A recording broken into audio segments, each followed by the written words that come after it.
যে সামনে কোরবানি আছে, যে গত কোরবানিতে এক চাচা কিরিপন চাচা একটি গরু কিনেছিল কোরবানি দেওয়ার জন্য। ঠিক ঈদের একদিন আগে গরুটি চুরি হয়ে যায়। গরুটি না পেয়ে চাচা বাড়ির সামনে এসে কিভাবে গরু হারানোর কান্না কাঁদছেন। এবারে দেখুন সেই চাচার অভিনয়টি।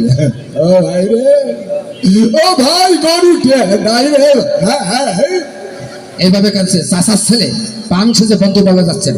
বাড়ির থেকে বের হয়ে দেখেন বাবা হাউ মাউ করে কাঁদছেন। বাবার কাছে ছেলে দৌড়ে গেছে, যা বলছে, বাবা বাবা বাবা বাবা তুমি কাঁদছো কে বাবা, তুমি কি হয়েছে বলো তো। ও ভাই রে, গরুটা নাই রে ভাই।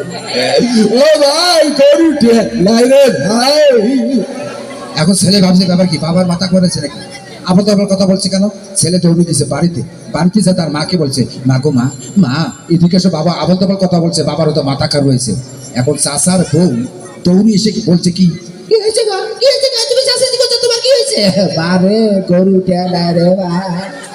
ও ভাই গরুটা নাই রে ভাই। আসলে যে দিশে হারালে কখন কাকে কি বলবে মাথা ঠিক